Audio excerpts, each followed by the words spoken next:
Hello again, ladies and gentlemen. Can we talk about Gem and the Holograms? Well, hello indeed. Welcome again to the Can We Talk About podcast. This is your look beyond the mortal coil into the world of girl bands, holographic computers, in an age where it is always the 1980s. It is that neon nightmare that we love oh so much, 80s cartoon air quotes classic, Gem and the Holograms. I am the center of your mind. My name is Joe. I am the you wish you could be. I'm Kristen. And we are experiencing Gem and the Holograms via Shout Factory's Gem and the Holograms Truly Outrageous Complete Series box set and the wonderful world of Netflix. Kristen, why don't you give us a Netflix update? When did the Netflix update become a weekly feature for us? That's a very good question. It didn't start that way. No, it did not. I don't think we revealed that you were watching on Netflix exclusively until about maybe 8 or 9 episodes in. Yeah, maybe that was it. But I'm assuming it's still there. Oh yeah, otherwise we wouldn't be doing this podcast.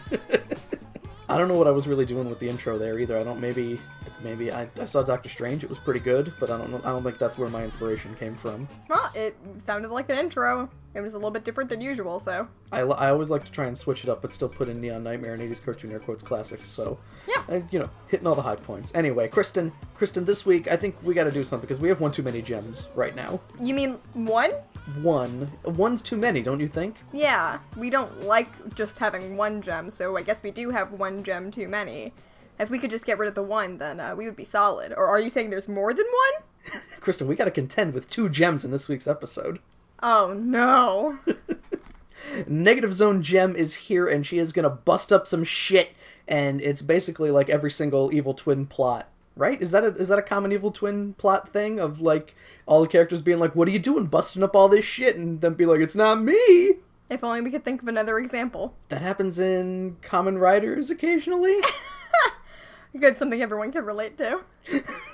Which is hilarious, because more often than not, the bad version of the main guy, his suit is all black and shit, and it doesn't look anything like the normal suit, and you're just like, what's that main Kamen Rider doing busting up shit and making kids cry? You know what? This happened in Sailor Moon, too. Oh, Serena didn't have, like, black hair or anything, did she? No, Zoisite pretended to be Sailor Moon, but that Sailor Moon was purple. Oh, so it's kind of like the negative Zelda in Link Between Worlds. Her name is Hilda. Thank you. I forgot. I played that video game. I didn't, because I don't have a 3DS. Uh-huh, I do. And I beat the video game, too. Which is good, because I never beat normal Link to the Past. Really? No, I got to the Ice Temple, and then I couldn't beat the boss because I didn't have enough magic in my fire rod, and I was like, fuck this! And I just never played it again. I feel like I've seen you play so much of that game, it feels impossible that you haven't beaten it. Nope, never did. Never went back to it either, because, But yeah, we gotta, we're already a little off topic here. We gotta contend with these 2... We went on a tangent! We gotta contend with these 2 gems, Kristen. We gotta do something here. So let's just play the theme song, and we'll get straight to culling our gem count. Great.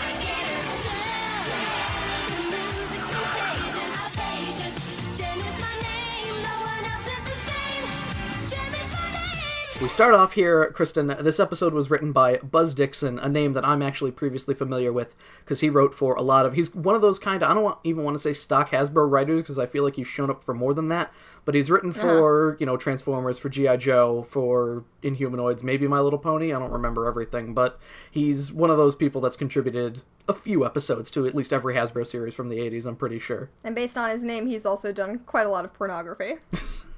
I thought you were going to say he's done quite a lot of moon landings. Yep, that too. He's cornered the market on pornography and moon landings. Anthony Julian loves this guy. Anyway, we start with Jerrica, who is very angry with the orphans about cleaning up. And Kristen, I'm actually kind of surprised that we don't We don't really go back to this. This beginning scene is a bit of an anomaly compared to the rest of the episode. Yeah, apparently Jerica is only annoyed for a little while that the orphans are not behaving before she's like, I have more important things in my life to worry about, like Jem. Is it just basically this scene is a means to show that Jerica is stressed, possibly? Yeah, she spends like the first third of the episode being like, oh, work, work, work. And then that kind of takes a backseat, and they don't really go back to her working herself to death. Yeah, no, they don't. It kind of switches pretty quickly. But yeah, so the orphans aren't cleaning stuff up. They left out a plate, which, Kristen, you think Mrs. Bailey would do that? You'd think. Yeah, if she were there.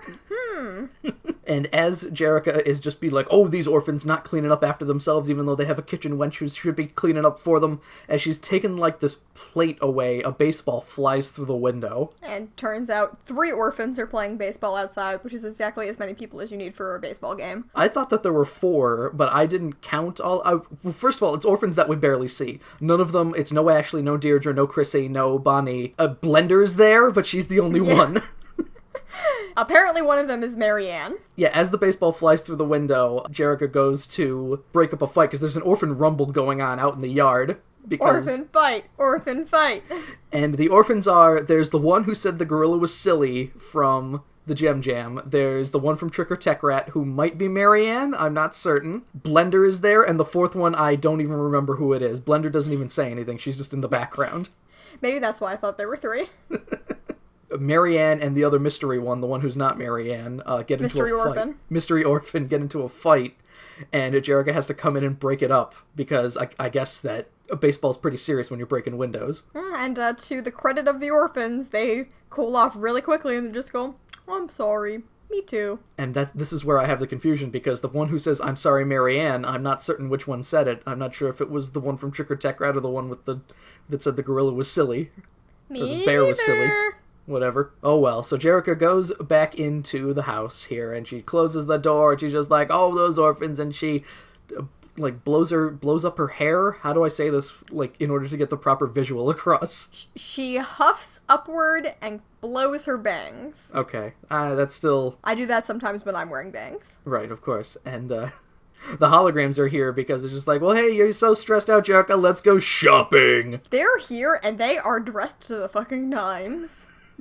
Kristen, you gotta look good going to the mall. Right? And it really makes Jerica look, like, super frumpy compared to them. Aja has a, like, gray glitter turtleneck on, and she has her hair pulled back. Aja looks amazing. And Aja actually says words in this episode, too. Yeah, like a few. Yeah, Aja says that a new outfit will make her feel 100% better, and Jerica hears the word percent, and, like, the word business starts flashing across her face, and there's just, like, cash register noises, and she's like, oh, fuck, I need to do the taxes! Yep, work, work, work. I gotta go to Starlight Music and do a bunch of stuff.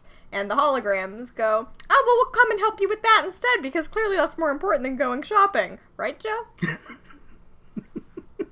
Never mind the fact that Jerica's like, oh, the taxes are due tomorrow. It's like, Nice job.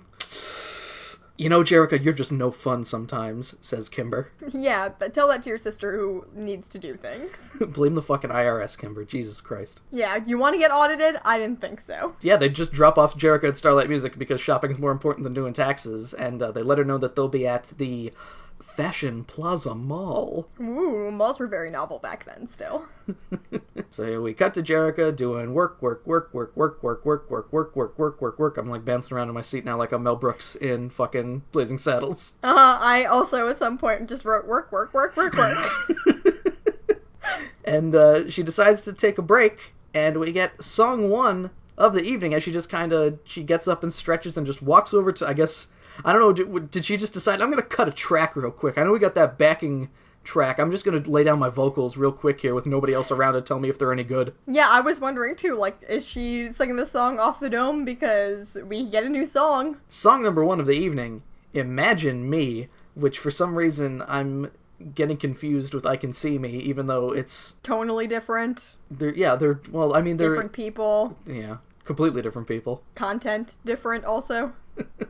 But yeah, Jerica just puts on these headphones and she starts belting it out here. Imagine Me, a ballad here, which, you know how much we love those, Kristen. Absolutely. I actually wish that she just started singing I Can See Me instead. She sees Ashley voice and all. the lyrics written out by Ashley with her, like, all scrawled handwriting, and it's just like, oh, what's this? And Ashley has, like, notes in the margin that say things like, nice. Good rhyme. A picture of herself giving a thumbs up attached to the music sheet. And a drawing of the sheet, which is weird. And Ashley's looking in from the open doorway like, that's my song! And then we get a subplot. If only. If only. Nope. This episode's really good, so I can't complain too much. So, we basically have, it's Jerica, she longs to be... Greco-Roman. She longs to she longs to be in the Olympics and wrestle. Yeah, absolutely. Yeah, there's some weird, like, Jem is frolicking through the Garden of Eden. Yeah, I feel like it's... I mean, the lyrics basically say that Jerica wants to live... she doesn't want the responsibilities of being an adult, essentially, I think is what the song is. Yeah, the note that I wrote was, I'm a successful white woman with a steady, well-paying job, boo-hoo. I gotta do taxes. Why didn't Irish Synergy do the taxes? The government's always coming after me. Yeah, why didn't Joni? I'm sorry, I don't think we mentioned at this point, but Joni's actually Scottish, correct? I think we have mentioned that, you just haven't bothered to correct yourself. Scottish Synergy, excuse me. Scottinergy, excuse me. No, Scottinergy is the worst. But yeah, Jerica is, imagining herself as Jem, like, ribbon dancing and frolicking with the animals from the opening of Grease, and going for a swim, and it's all... basically, I don't want to be an adult. And even, like, the Garden of Eden version of Jerica, who is also in this music video, doesn't get to have fun. She just gets to, like, stare longingly at lakes. She gets to look at her reflection, and then it's over. And without waiting to make sure that whoever was in their recording was done, Rio just pops in the door like Kramer. I thought I heard Jem singing. And he's wearing his shitty cobblestone shirt, too, so Rio is just, he can't he's worn that probably the most other than his default outfit at this point. It's my favorite shirt. I hate it so much. Me too. I like the squiggle line circle shirt Johnny Stone better. And he pops in like, oh, I thought I heard Jem singing, and Jerica's like, oh, that was just the playback. And I wrote in my notes, I thought I heard Jem singing. Now that I'm thinking about it, Jerica, you and Jem have the same fucking voice. And then the gears start going in his head, but then he's just like, oh, lunch, that's right. Do you want to go to lunch? What time is it? Like, during the day? Was it morning earlier? I felt like it was basically nighttime. She went in this room that apparently had no windows and kept all the lights turned off. Well, that was the recording studio room. It was very dark in there. She didn't bother turning the lights on when she went in to sing her Imagine Me song. I guess so. The timeline felt weird to me. Jerica's got a zillion things to do, Rio. I got 1.5 billion tax forms. We are going to get audited if I don't finish this, so please go to lunch somewhere else. Don't they have accountants? Jerica's the accountant, Kristen. She has to be, I guess. I guess so. So Rio's just like, okay, that's fine. He's not like, oh, fine, do your work, like the holograms were earlier. Yeah, thankfully Rio's just like, nah, it's cool. And as he gets in, does he get in his van? Does he get in a pickup truck? He gets in some kind of truck. I don't remember. And he's stopped by Jem, who's like, oh, I heard you were asking Jerica to lunch. I'd love to come. So Rio's like, yeah, sure. Not my girlfriend, let's go. Well, I mean, hey, he's probably, well, okay. No, we've seen enough of Jem and Rio doing things where maybe it should have been known that this wasn't the real Jem when she wasn't putting the moves on Rio. Maybe. When she was treating him like a weirdo, like a flunky. Like a flunky. Like a flunky, like a word that Rio treats like it's a curse word later. Like she says, man whore. So they head to the fashion mall, and here's where we see the first cracks in Jem's personality, I guess, where she's just like, so where are you going to be taking me? I hope it's not someplace cheap. One of those cheap mall places. I want to go to an expensive mall restaurant. What, do you fucking think you could take me to Subway? We're going to Applebee's. I want to go to the Cheesecake Factory or don't bother. And Rio is like, oh, no, we're going to go to the Red Rock restaurant, which is, I guess, a cool I don't know if Kristen, is Jem being facetious when she's like, anyone eats at the Red Rock restaurant? She seems chill at first, but they run in and Jem makes a little bit of a scene. She calls the maitre d' Baldy, and she demands the best table that they have. That sounds like Jem. And Rio, after hearing this outburst, is just like, whoa, Jem, hang loose. You hang loose!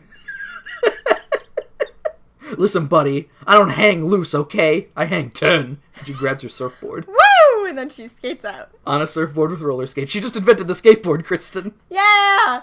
Clash is a visionary. And then she goes on to say that they should pay her to eat at this dump. So I guess maybe, I assume that the Red Rock restaurant, even though were 50s cafes a thing in the 80s, Kristen? Because this place looks like kind of like a Johnny Rockets to me. Let's Google. Johnny Rockets. Wikipedia. Whoa! How long has Johnny Rockets been around, Kristen? Since 1986. Okay, well, hey, there we go. So this might be... And it was founded in Los Angeles. Holy fuck, there we go. I think I just cracked the case, Kristen. The Red Rock restaurant might be Johnny Rockets. You did it! Although the Red Rock restaurant also has a fucking guy with a French accent as a maitre d', which, probably not correct for Johnny Rockets. Who knows? The 40s were a different time. He tells her all the tables have been taken, and Jem says that, hey, you know what, well, I'll just get someone to move for me. So she walks over to some table and calls a relatively normal-looking dude fatso. Why not? You have to hurt him to make him leave. And then she tells them to amscray, and she grabs the tablecloth and pulls it off, but all of the silverware stays in the same place, and everybody starts clapping, and then she punches the dude in the face. Yeah, I think that's what happens. Does she actually pull the tablecloth? I don't remember.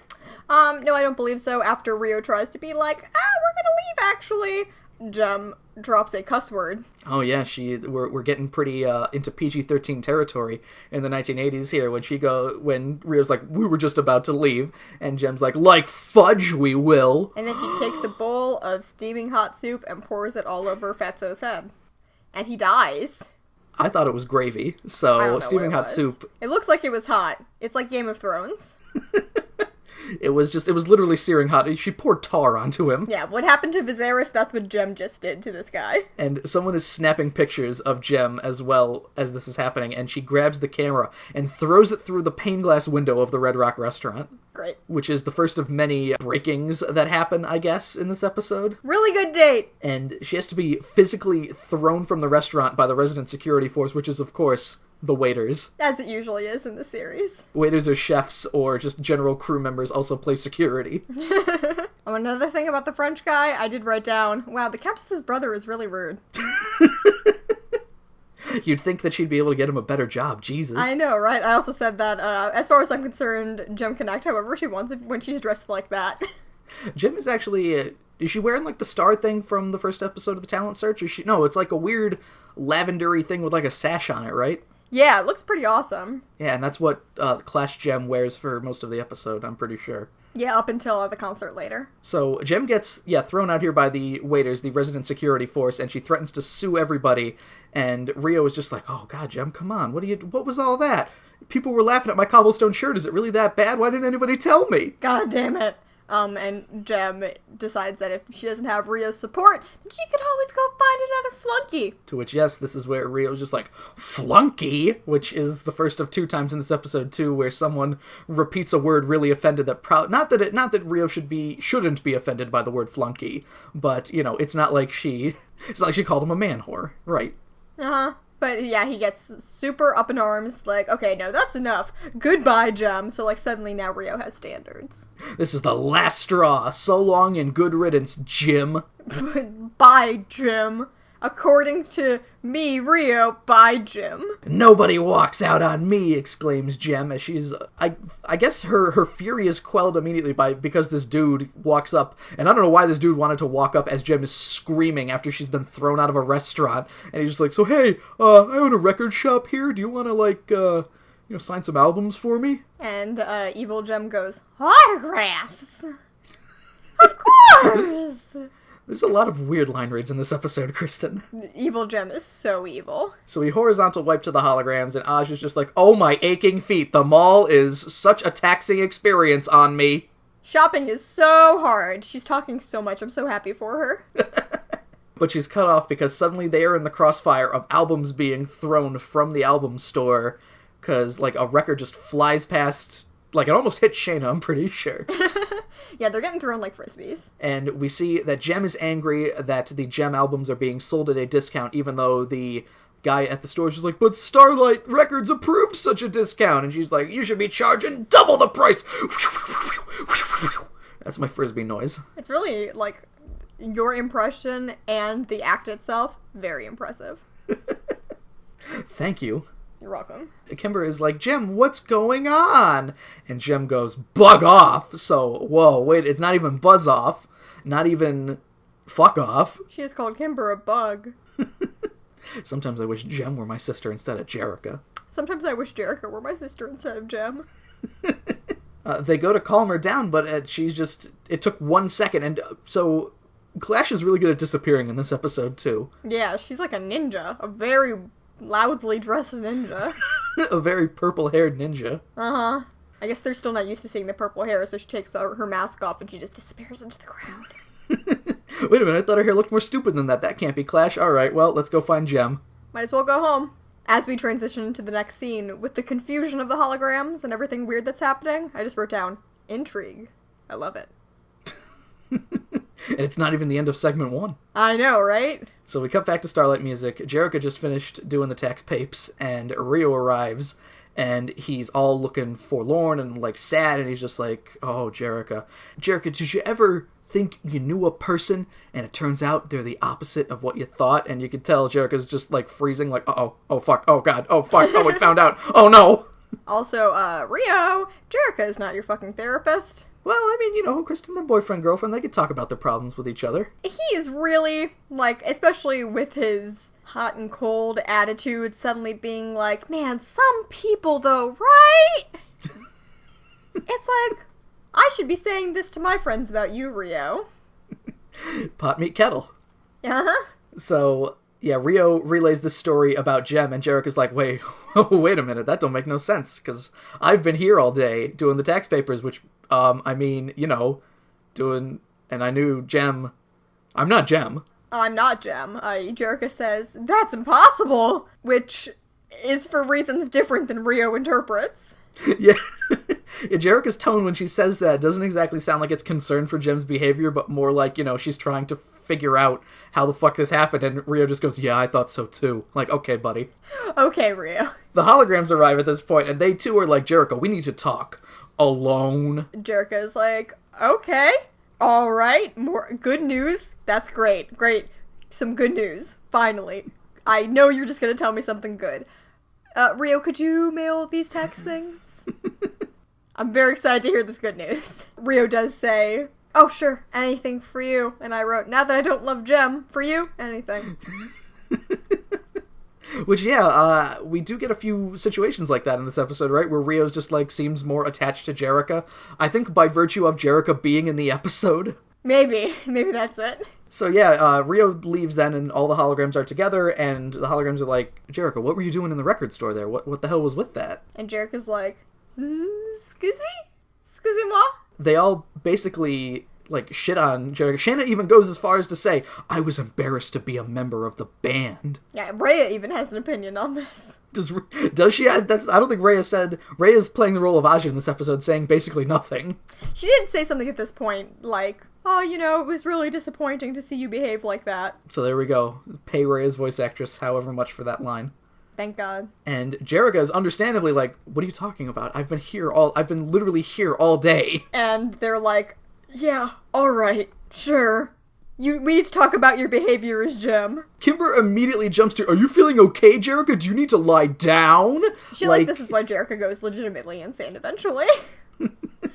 Because nobody can possibly fathom somebody might be pretending to be Jem. They use holograms to make one person two people, but they don't think that someone else could disguise themselves as Jem. Don't they know that Clash is really good at disguises already, or not?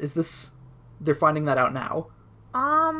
Has Clash done disguises? She's done disguises, but I don't think she's done disguises within the vicinity of Jem and the Holograms where she's been found out. Yeah, I don't remember what her last disguise was, because it was in Glitter and Gold. She was the camera person, and they never found out, I think. Yeah, pretty much. The camera person who bumped into video really obviously. Not that they need to know specifically that it's Clash, but maybe be a little bit concerned that something bad is happening. I mean, later in the episode, when they try to lure out Clash, Pizzazz is just like, this is a trap. Uh-huh. Oh god, Pizzazz is getting so smart. Doesn't know what money is, but she knows what a trap when she sees one. Mm-hmm. They do go to chill out for a little bit, and as Jerica is trying to say, like, well, I still have lots of stuff to do, Kimber basically says, whatever. So I wrote, Kimber, who cares, Benton.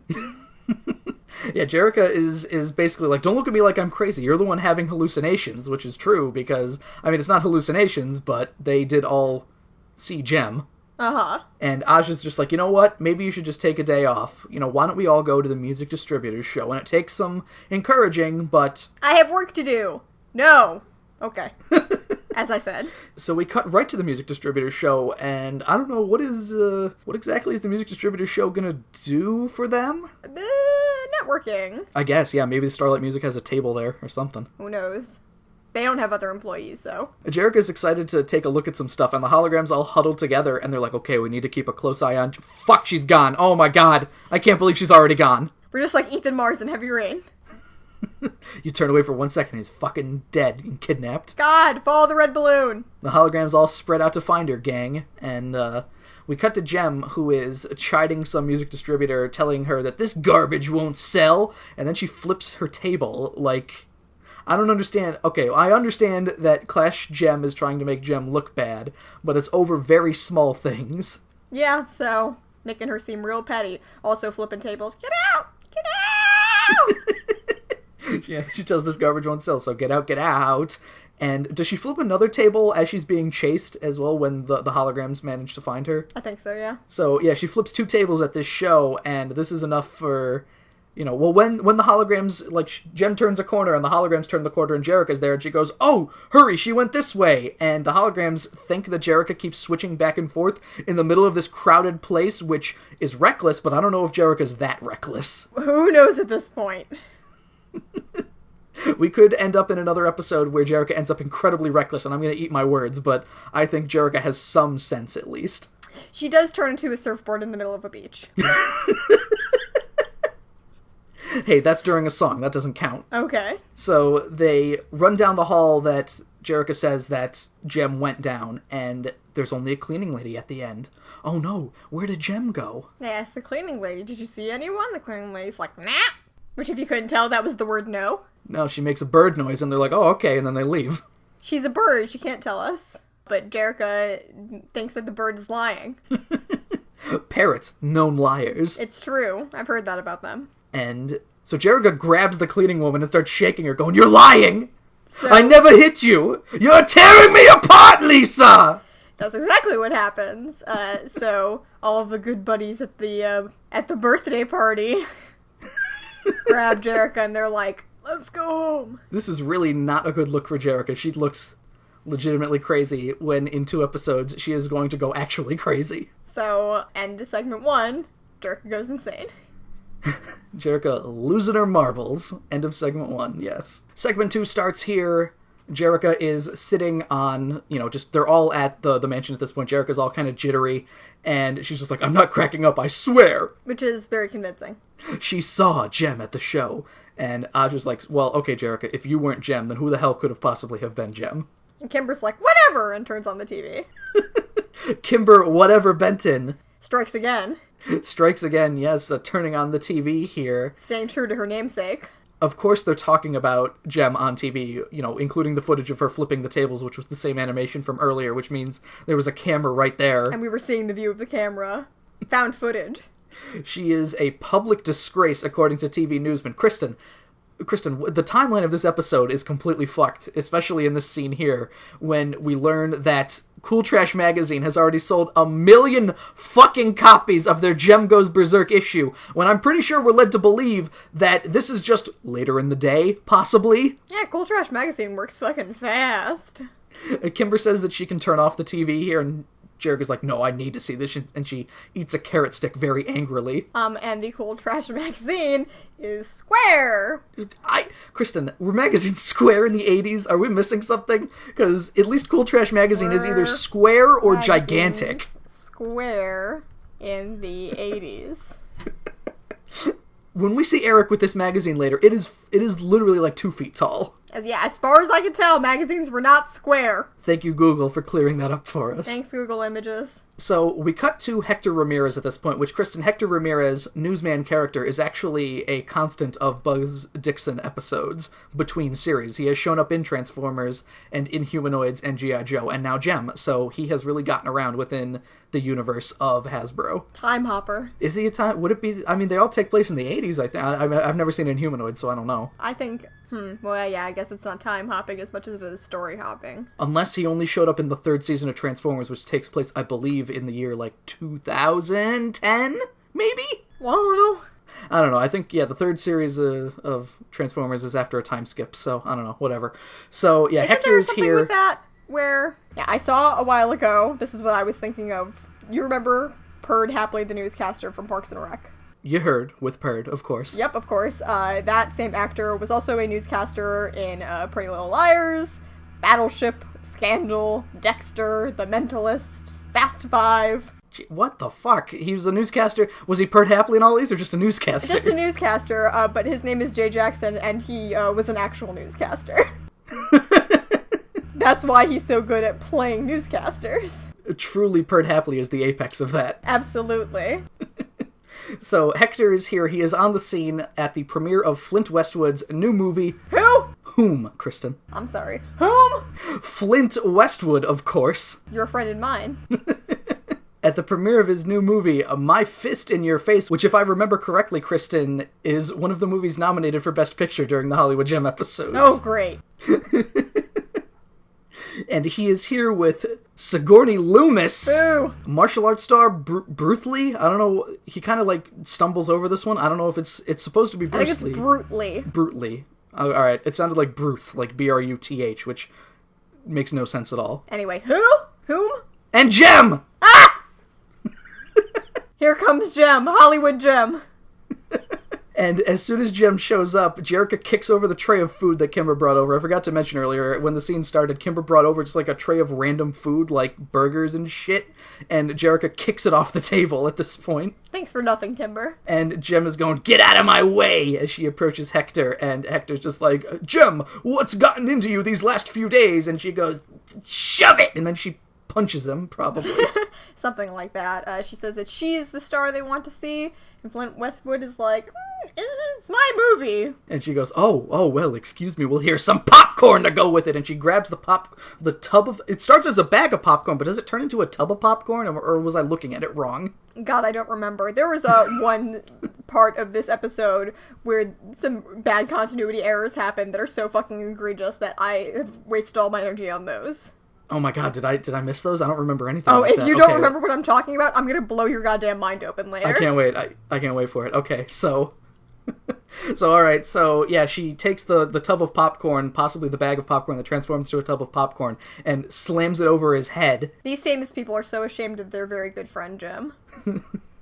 Hector signs off here, and he's just like, well, there you have it, folks. You saw it here. Gem live and out of control. Ooh, Jerrica is mad now. She said, whoever is posing as me is not going to get away with it. And we have a completely unrelated cut. To Eric holding a giant Cool Trash magazine. A folding paper map-sized Cool Trash magazine.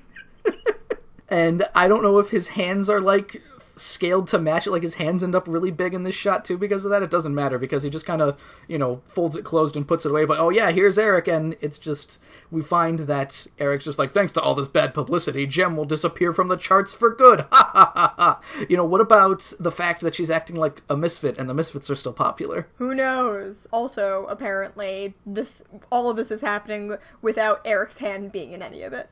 Which is surprising, but I guess not surprising at all. He's just glad that something bad is happening to Gem. He's not confused by it or anything. He's just like, oh, this is great. Nice. I'm fine with this. This is great. Awesome news. We didn't even have to do anything. And the misfits all cheer, and yeah, Pizzazz is just like, thanks, Eric, thanks for fucking being a big part of this. And the cleaning lady from before arrives at this point, and Eric's just like, cleaning lady, go clean elsewhere, please. And a really weird thing happens where it's one person wearing two masks. That's just how good Clash is at disguises, Kristen. I guess so. It doesn't get too bulky at all. So yeah, the cleaning lady takes off her face, And it's Jem! And Eric is surprised, and the Misfits just basically tell Jem to get lost. Like, Roxy's like, what are you doing, spying on us? Because she's doing a bad job. If you're spying on us, you don't reveal yourself, idiot. Yeah, that's not how that goes. Pizzazz knows what's up, so she encourages the big reveal here, and shock of all shocks, it's Clash, even though we mentioned it's Clash, and I'm pretty sure we might have even mentioned the last episode when previewing this that it was Clash. Yep. We get very excited about Clash here. Why wouldn't we, Kristen? Clash is amazing. Mm-hmm. And the Misfits all react in a way that isn't just like, oh, it's Clash. They react in a way like, oh, it's Clash. Really? Clash? Oh, this motherfucker again. And Jed is like, who's this? Who's this woman? Can someone explain it to me, please? And Pizzazz is taking the ruining of careers into her own hands with this plan. And this is all basically a plan to make Misfits albums sell better, I guess, because the way that she explains it to Eric is basically, we need to make sure Jem will never be on the charts again. So we get all of, our clear fan base that's only made up of Misfits fans will buy more Misfits albums and not Jem, who's now suddenly a bad girl, and now we have to contend with both people being like, I like Jem, but she's not badass enough. Oh, what's this? Let me buy some Jem albums now. Well, if the music doesn't reflect it, then what's the point? And Eric may as well be rubbing his hands together with, Castle Thunder in the background as he goes, excellent, Pizzazz. Yeah, he gets pretty evil there. Anyway, we have song 2. Song 2 of the evening. Congratulations. Yeah. Love me some congratulations, especially this version of the song with the better visuals. Yeah, this music video is a lot better. I mean, there's really only 2 or 3 good shots in it compared to, I liked the stuff with the Misfits are taking over the movie production. Wow, they're doing all this crazy shit in the movies, slamming doors in people's faces and shit. But I like this one more where there's the lineup of 2D gems. The abstract visuals. Yes, indeed. And for some reason, Speaking of abstract visuals, in the shot of all of the Misfits, Jetta's playing the guitar? Yeah, and in a wide shot later, Stormer's playing a regular guitar. So what happened here? Did they get rid of the saxophone? Pizzazz stopped playing guitar and is only going to be a vocalist now. Now Stormer plays guitar and Jetta plays the guitar and the saxophone? Maybe Stormer's a Kimber and she has a lot of instruments that she plays, so just one day, as they were re-recording Congratulations for some reason, Jetta was like, where do I play the sax? And Stormer's like, oh no, we don't have that in this song. She's like, we'll play this then. It's like, well, that's mine. Too bad. Yank. Jetta just realizes she can add one more little jab at the end of a sentence, so she just, it takes 2 seconds before she's just like, yank! I forgot the insult. So we get visuals of Pizzazz riding on a star. She pushes the 2D gems over and they fall like dominoes, which is also a good visual that I like. Yep, Jem is in a bubble and she has a crown when Pizzazz sings about taking the crown. On a train, walking down the street. Shangri-La. Yeah, you'd think the crown would, play into it, because, yeah, Jem's in a bubble, as you said, and the bubble pops and the crown stays, but the crown just falls out of frame, and Pizzazz doesn't even wear it or anything. She doesn't even want it. Jem's looking all forlorn, and the screen is, blinking, and fuck, my eyes, Jesus, fuck, and then she turns into Pizzazz. Ah! And people cheer for Pizzazz, and they jump up at the end like it's a freeze frame at the end of an 80s sitcom, but we cut back to Jericho, instantly. Great. So that's 2 songs out of the way already. So what could our third song be, I wonder? We cut back, yes, and Aja says it would be best... Aja thinks they should call the police, Kristen. In this gut reaction sort of plan that does not have any substance, really. How are they going to explain that one to them? So, hey, there's a fake Jem running around, but we know the real Jem. And the police are going to be like, okay, how do you know she's not the real Jem? And they can't just go, well, Jerica's Jem. Jerica says straight out that if they called the police, then the imposter will just disappear, and then they will look like they're complaining about nothing. Right, and they need to lure the imposter out and expose her. And I wrote in, quotations here of an actual quote from Jericho. We can nail her publicly. Gross. Don't do that. That's indecent. Then the police are definitely going to get involved. Yeah, absolutely. They're going to stage. Also, Kimber is wearing a weirdly yellow outfit. Kimber's yellow outfit has shown up before, I think, right? I don't remember it. I just, looked at her and went, whew, very yellow. But yeah, they need to stage Jem's biggest concert ever, which they really don't explain why it's going to be the biggest concert ever, and... Or how it compares to their other concerts. Who cares? Bigger than the Gem Jam, where they had a shitload of celebrities more famous than them. They've outgrown those tiny people. So, Clash arrives back at Misfits Music, I guess, at this point, and she shows off the ad to Jem's big concert to Pizzazz, and she's like, Pizzazz, have you seen this yet? And Pizzazz goes, Jem's big concert? Yep. Sure have. I don't understand what is with that line read where she says yup so flatly that it sounds like she's in a fucking episode of Archer. I don't understand. She knows about it, and she doesn't need to explain her thought process to someone like Clash. And Clash is all excited to ruin it, so she puts on her gem mask, which also, I guess, changes her voice, which I don't think we went into. Have we, Kristen? No. She sounds like Gem, but more evil. That's all. Literally, her voice actress changes to Jem's voice actress when she puts on the mask. Except evil. And Pizzazz, again, with that keen sense, is just like, this is probably a trap. We need to take extra precaution that the Misfits come out on top on this one. And man, they nearly get there. They really, honestly, if... We'll get there, but yes, so we cut to Performance Place USA, where Gem and Dance, for some reason, is here, and the others are dancing, and Rio's watching from, like, behind the curtain, and some red-haired woman, who plays a prominent role in this episode, even though we don't get her name. Yeah, she's just around to be an asshole a couple of times. She walks over and is just like, oh, Gem dances like an angel. And Rio goes, angel indeed. Apparently they didn't warn Rio that there is a fake fucking Gem. Well, Kristen, we find out immediately, or he finds out immediately, I guess, because for some reason Clash Gem is walking around backstage, and he notices, and he goes, two gems? Two twos.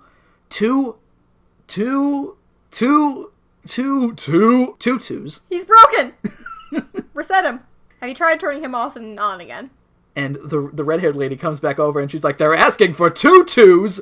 Nobody tells me anything! What a funny joke. Kristen, who is this red-haired woman? Is she one of Shando's flunkies or something? Who fucking knows? And who cares? Not me. Rio starts running backstage and yells, there's a fake Gem roaming around backstage! Find her before she causes any trouble! Which is... To his credit, he understands the situation very quickly. He does, but he's making a lot of assumptions right now. True ones. True, you're right, but he's yelling this out as if he has all of the facts and he didn't just see something wrong and it was just a different pink-haired... Kristen, Gem knows a lot of pink-haired ladies. You know what? She does. It's a popular hair color. Clash Gem runs to the stage as she's being chased, which I guess this is all part of the plan, but Clash very easily could have fucked up the plan, I guess, by getting caught. She goes there, and Pizzazz is backstage, and there is a lever that says, Castle, save for finale. Which, when she pulls the castle switch.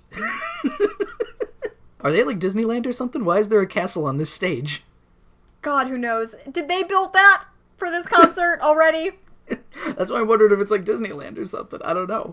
I hate this show. So, yeah, she pulls the castle switch. The ever-popular, every backstage in America is going to have a castle switch. Absolutely. She pulls the castle switch, and it has, like, the floorboards start to, retract, and the castle starts to pop up, which creates a very dangerous situation for basically everyone. And for some reason, like, one of the castle columns falls and, like, makes a loud noise, and it makes it seem like one of them was in danger of getting crushed by it. Clash runs away and jumps into the Rockin' Roadster and just steals it.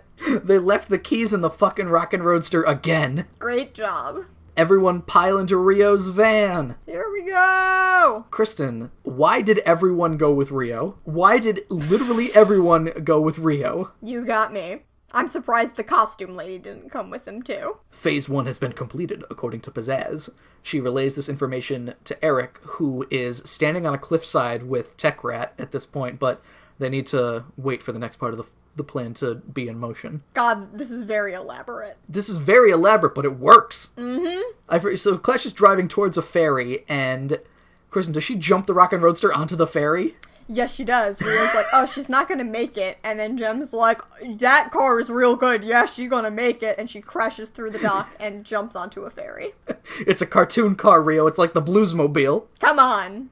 Nothing's impossible. Rio's just like, blast, she's getting away. But Jem's like, oh, let's go take that other ferry that has nobody on it. Awesome. So they drive on to there, and this is what they were waiting for. And this is where the nonsense starts, Joe. Alright, so I don't think I saw any sort of continuity error, so I'm gonna be happy to hear what happens. But Eric is there with Tech Rat, yes, and he goes, alright, Tech Rat, do it. And he's like, here we go! Which is not a good Tech Rat voice at all, but he hits a button and it just starts going, and they find, oh no, there's no captain! And there's no controls! And Dance came with them for some reason. Yeah, okay, so this is where things start getting weird. I noticed that Dance was there suddenly, and I was like, hold on, I don't remember seeing her. I went back and watched this like 3 times, and I also showed it to Madeline. So, they shot of them on the ferry getting out of Rio's van. Okay. The people there are Jem, Aja, Rhea, Rio, and Kimber. So they climb, notice, first of all, Dance is not there, Shayna is not there. They climb the stairs to go talk to the not captain. And it is Jem, Aja, Rhea, Rio, and Kimber. Then they open the door, and there's a shot of them looking through the door trying to talk to the captain. And it is Aja, Jem, Dance, and Rio. And that's what happened. Shayna is nowhere to be found. She's on the raft though later, right? Yes! Everyone is! That's so weird. I didn't even notice that. Apparently, like, Rhea and Kimber slam together and create Dance for the second shot. They do the fusion dance. Of course, and they turn into Dance for some reason. So the boat starts moving, and yes, here's where they go into the area to see where the captain is, and Eric's on a TV, and he goes, welcome to the USS Up the Creek. He's very evil. It's this fake, this whole tape that he left them, and he's like, I did the fake gem, which is a lie. Yeah, that's the other thing. It's Eric basically says that he's the mastermind behind, like, he does a whole thing like, and now with gem lost at sea, the misfits will take over, and my fake gem will ruin your reputation. And yeah, I did it. Me. I'm the hero. So, the TV breaks, just like Tech Rat intended, and segment 2 is over. Tech Rat's just standing there like, oh, the TV went out, and it's just like, oh yeah, you meant that to happen, right? So they couldn't use it, and Tech Rat's just like, yeah, yeah. Uh-huh. Ocean TVs. Segment 3 starts, they are still basically lost at sea at this point, and then Jem grabs an axe! Oh my god, she's got ocean madness, Kristen! Yeah. The first shot of Jem is her holding an axe, and she takes a minute to explain why she fucking has it. They want to make a raft with chopped up deck pieces. Everybody grab the fire axes. Of which there are 3, apparently. And get anything that can float, so Rio takes, like, the tires off of his van, and we get a raft-making montage that takes 15 seconds, maybe? Yep, and you know what's a great idea? Leaving Rio's van on the boat. Doing something risky near water while she's Jem. Kristen, they fall into the water at some point, and it's just, you know what, I'm not even worried about the fucking... And this is the same thing with saltwater and freshwater again, but whatever, fuck it. This. Fuck it. No, shut up. I hate it. Doesn't matter. They live in LA, they gotta do stuff near the water. I hate it. So here's the point where, yes, they push the raft into the ocean, and I thought at this point, because I was looking at the shot of all 6 or 7 of them, however many were there, and when I paused it, I was like, wait a minute, I don't see Rhea. So I had to back up, and Rhea's there, but she goes out of the shot very quickly. She's still there. They're not leaving Rhea, too. Hey, you know this character that we introduced a few episodes ago? Yeah, we don't want her anymore. We're gonna have Dance instead. She could just hang out with the van. They start paddling, I guess. It takes until evening, so I guess even though the 15-second raft-making montage, you know, passed some time, but they get out onto the ocean and they gotta start paddling back because their concert starts in an hour, Kristen! Wow! And with convenient time limit. They leave Rio's van behind, too. I think we've mentioned that several times. I'm just saying, like, that's so... I mean, I guess you gotta make acceptable sacrifices, but goddamn, the entire van. They get it back. So we're back at the concert. The red-haired lady is just like, oh, the place is really starting to fill up. Just like Jem to not be here. Huh. Clash Jem shows up. She makes a little bit of a small accident with the Rockin' Roadster. Crashes into a tire pile. She's just like, oh, I could probably crash into that. Whoopsie doopsie. Anyway, we're all here, and I need a bucket of caviar. Eric and the Misfits are here too, and Eric claims to be Jem's new manager, and Kristen, Roxy is wearing like a fishnet bodysuit over her clothing. Why not? The Misfits are, for the most part, dressed pretty great misfitsy at this part. She's got like shoulder seaweed too, which is weird. So Jem goes over to the red-haired woman and goes, Eric, send this person away. And the red-haired woman is just like, I'm not a person, what the fuck? How dare you? I'm a plant. Rio kicked me, that's how I know. It was cruel, actually. And here's where she says that here's where Jem says, I should say, Clash Jem says she needs a bucket of caviar. So we cut. That's way too much caviar. That is a lot of caviar. And like, I like caviar. The couple of times I've had it in my whole life. A bucket of anything might be too much, Kristen. I think I probably agree. But I'm sure there are exceptions. Unless she's, like, sharing it with the Misfits and Eric and even Tech Rat, if there's, like, 6 people there, a bucket of caviar is still probably way too much. Yeah, when I have ever, like, seen jars of caviar, they're, like, hockey puck sized. But anyway, caviar semantics. You're not supposed to use a lot of it. We come back to the ocean. It is all foggy, and they have no idea if they're even, like, close to the shore or anything. And Rio apologizes to Jem for thinking that she was a jerk and that she did all of those jerky things. And Jem's like, you know what? It's not your fault, Rio. And Rio then, irony of ironies, goes, at least Jerica is safe. You're welcome for that sound effect. Kimber notices that the raft is starting to break up at this point, so I guess they didn't do a very good job. I mean, again, it's six women in Rio, you know, making a raft, and it took them they did it. Amateur raft makers at best. You know, none of them, I don't see their fucking Girl Scout badge for it, or their whatever Scout badge, whatever badge they would have. Yes. So, as the raft starts to break apart, Jem hears breakers on the shore and screams, oh god, we're close, paddle, ass bags! Paddle like the wind! Sure. Eventually it breaks and they just all wash up on shore. But we cut back to Jem at this point, Clash Jem, excuse me, where she's raiding Jem's closet and goes, everything's too good for Jem in here! And Roxy really hitting a high note insult here, going, well, we'll just make it too bad for her! And Eric goes, now, alert the press! I want everyone to see Jem's fall from glory. And they almost do. They almost do. They see a different fall from glory, I guess, if you can call Clash glorious. Not at all. Yes, so this is where the raft breaks, and they just swim, and they all just wash up on shore, and they're like, is everyone good? Everyone here? Okay. And someone goes, yeah, I'm just a little wet. I don't know who did it, but yeah, someone says that. I feel like they cut out something dramatic, because that was revolved just a little bit too neatly. We cut back to Clash Jem. She's throwing trays of food. There's laughter from the dressing room as Jem demands fresh. What does she want? Canapes? Does she have? Yes, they said that they're more than an hour old, and she wants fresh food. Damn that Jem. Hating fresh canapes. Oh, the worst. Something gets thrown at Clash Jem, and she's incensed and said, who did that? And it was the red-haired costume wench. She's got, she just throws some fabric on top of Jem, and she's just like, ooh, I don't take kindly to that. You're right, you're fired. And Eric says to them, don't bother picking up your final paychecks. And redhead lady is like, you're gonna hear from my union. So, Kristen, I have a question. Yeah. If Eric can say he's Jem's new manager, but if Eric is actually Jem's new manager for this, wouldn't he take a brunt of a lot of the, the trouble that he's causing for Jem here? Yeah, I don't understand his plan. So yeah, Eric fires basically the entire crew, and just has them incensed, and he's just like, oh, I've got a mutiny in Jem's crew. Wait a minute. I think this is technically my crew now. So Jem hails a pickup truck as they try to get a ride. This looks like the place from the first episode where they drove off the cliff, like near where they drove off the cliff. It kind of does, yeah. I guess they only know how to draw one kind, but they flag the first truck that comes by. And great news, a Jem and the Holograms fan is in there. And it's a little girl, and she's like, oh my god, Daddy, it's Jem and the Holograms. Can we give them a ride? And the father's like, I've heard too many stories, too many bad stories. Jem and the Holograms, they're a bad influence. This has been... Kristen, what is the timeline here? I don't know! The little girl is just like, I don't think Jem did those things. And Jem's just like, you know what? That makes me feel really good. How about give us a ride? You get front row seats. And the dad's just like, fuck. Okay.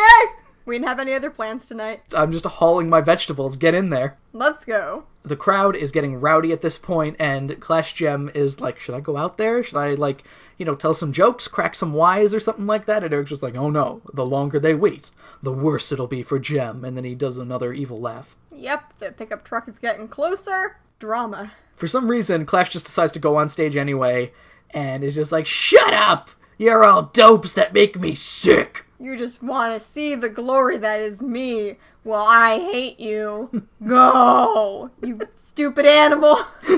Airbud! And there's we see a shot of two people in the audience getting up, which I guess is supposed to signify that people are fed up with Gem and they're leaving at this point.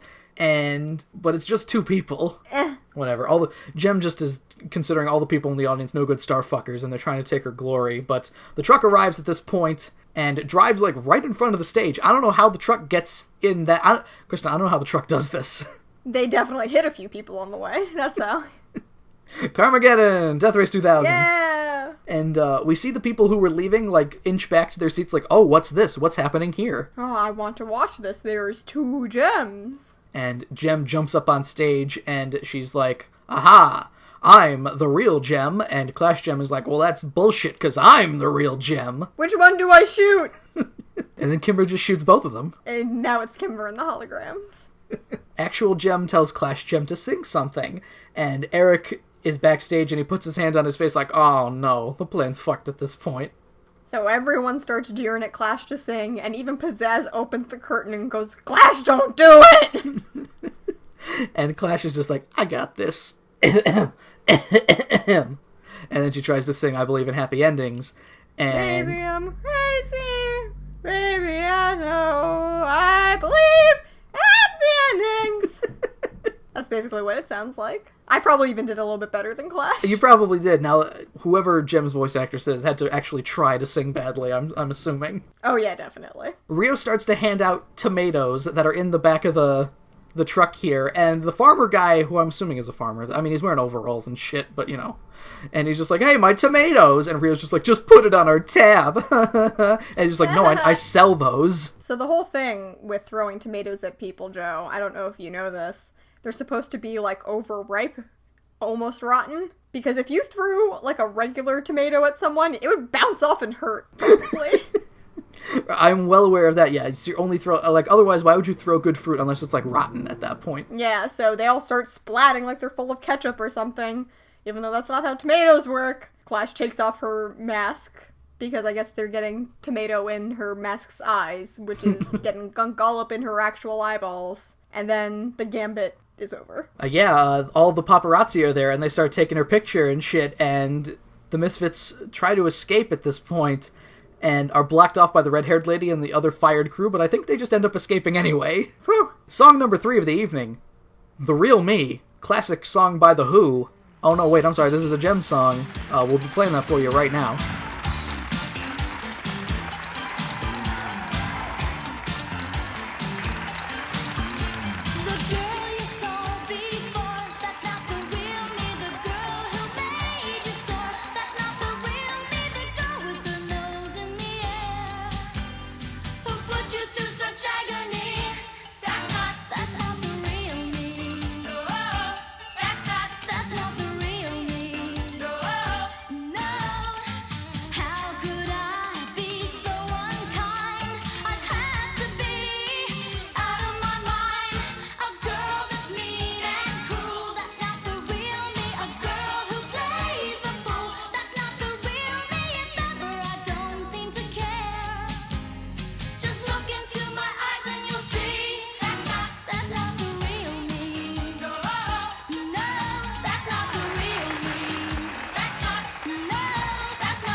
I did not remember this song at all. I didn't either, but I really liked it. I liked The Real Me a lot. Yeah, it's better than usual. Yeah, I don't know if I've shit on Season 2 for calling the music lesser quality, citing Shangri-La a million times, but The Real Me is actually a good song. Yeah, it's mostly the saxophone that we have the issues with. Well, yeah, that too. And everything is, this is general just sort of concert fare. Everything's shot all cinematic. More cinematic than normal, I would say, actually. A lot of kind of moving shots and shit. Dances in the audience for some reason. And her and Rio all just kind of bring the little girl up onto, like, where the pickup truck was. So technically, she moved from the pickup truck, which was the best seat in the house, to a less good seat, and then back up to a better seat. Here, come up here, dumbass. Kristen, one thing I wanted to note, Jem is wearing her Hollywood Jem outfit. I did not notice that. I'm pretty sure. It's just, it's signified to me by the yellow jacket and the blue top, and I'm pretty sure that's what it was. I can never remember what the Hollywood Gem outfit looks like. I'm pretty sure it's that. Well, we will see. Yeah, I mean, this is all just a sort of general... I mean, one of the other reasons to put this song in here, too, is it's just a normal, just kind of concert fare. I mean, the visuals are more interesting than normal, but the content of the visuals of just being... It's hard to say, like, oh, this shot looked nice, without actually, explaining it, like, without remembering exactly what happened. No, it looks pretty good. It looks pretty good. So, yeah, it's just, that's not the real me. Jem is carried off in victory, and that's the end, yeah. And then the episode's over.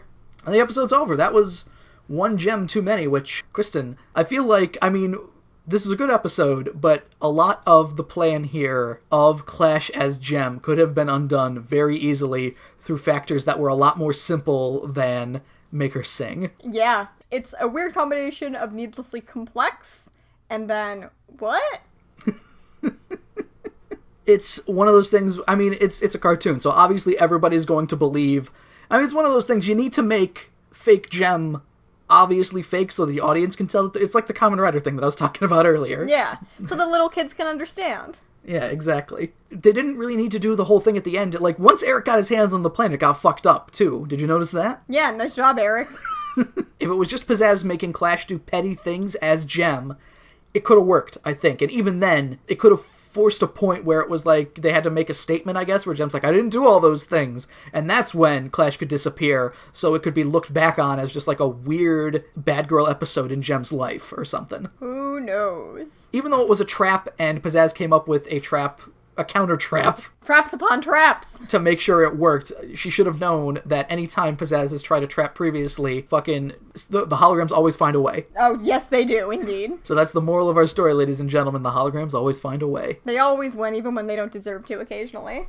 Well, alright, so now's the point in the evening where we will list off all of the fun contact things where you can reach us. You can follow us on the Twitter machine at CWTAPod. You can follow me at Octopus, that is AWKTAPUS. You can follow me at FunnyGirlTM, like trademark. You can find us on the iTunes, on the SoundCloud, on the Stitcher Radio. Leave a rating, give a review, and do whatever you feel like.